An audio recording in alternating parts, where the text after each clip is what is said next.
ஐயோ! இது ஒரு சரியான காமெடி. ஒரு நாள் எங்களுக்கு சரி கோயிலுக்கு போகலான்னு தோணுச்சா காலையில. அன்னைக்கு வந்து பெருமாளோட விசேஷ நாள்னு நெனைக்கிறேன். அப்போவே நான் வந்து சொல்லிட்டுருக்கேன். ஆ எ என் வீட்டுக்காரங்க கூட பொறந்தவங்களா அவங்கக்கிட்ட சொல்லிட்டுருக்கேன். வந்து 12:30னா வந்து சிவன் கோயில்லாம் சாத்துவா. பெருமாள் கோயில்லாம் 11:45 சாத்திடுவா. டைம் ஆகிடும். இருக்க முடியாது. போனா பூட்டி தான் இருக்கும் அப்படின்னு. இல்லை இருக்கும் அப்படின்னு சொல்லிட்டு இருந்தா. சரின்னு சொல்லிட்டு போகிற வழியில் உள்ளது தான் இதெல்லாம். எவ்வளோ நேச்சுரலாக இருக்குது பாருங்களேன். அதுவும் இல்லாமல் அன்றைக்கி கொஞ்சம் மழை பெஞ்சதா, அதனால சரி கொஞ்சம் ரோடெல்லாம் ஈரமாக இருந்ததா, ஜாலியாக அதெல்லாம் வேடிக்கை பார்த்துட்டு கொஞ்சம் சில்னஸை என்ஜாய் பண்ணிகிட்டே நாங்கள் போயிட்டுருந்தோம். கோயிலுக்கு பெருமாள் கோயிலுக்கு தான். திருநகிரி பெருமாள் கோயில், ஏலூர் பெருமாள் கோயில் ஏற்கனவே சொல்லியிருக்கேன்னா அந்த பெருமாளுக்கு தான்.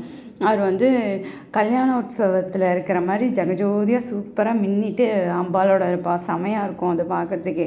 அதுவும் படி ஏறி போகிற மாதிரி இருக்குமா, நல்லா நம்மளை விட ஹைட்டாக ஜெய்ஜாண்டிக்காக ஜம்முன்னு இருப்பாங்க. அதை பார்க்குறதுக்கே ஒரு அழகாக இருக்கும். ஆனால் எனக்கு தெரியும் அந்த கோயில் பூட்டிடுவா எப்படியும். போய் வந்து பூட்டின கதவை சரி கோயிலுக்குள்ளே போய் கால் எடுத்து வச்சுட்டு வருவோம், பூட்டின கதவை பார்த்துட்டு வர போகிறோம், அதான் நான் நினச்சேன். சரி இருந்தாலும் சரி கூட வரவங்க இதை வந்து ஏன் கெடுப்பானே அப்படின்னு சரி சரி போகலாம் போங்க அப்படின்னு சொல்லிட்டு போயிட்டு இருந்தோம்.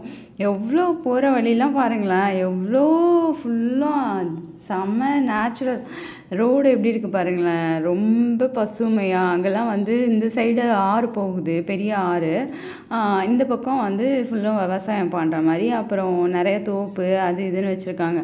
அந்த சைடும் ஃபுல்லும் நிறைய வீடு இருக்குது. அவங்க வீட்டில் உள்ளவங்கெல்லாம் இந்த மாதிரி இந்த தோப்பு இதெல்லாம் இங்கே பக்கத்துலேயே வச்சுருப்பாங்க போல். போய் வேலை பார்த்துட்டு பக்கத்துலேயே வர மாதிரி அவ்வளோ அழகாக இருக்குது. ரொம்ப நாள் ஆச்சு ஏன்னா போயிருக்கோம், இந்த வழியிலலாம் போயிருக்கோம், இந்த வழியில் தான் போவோம். ஆனால் இந்த வழியெலாம் போயிட்டு வந்து ரொம்ப வருஷம் ஆச்சு.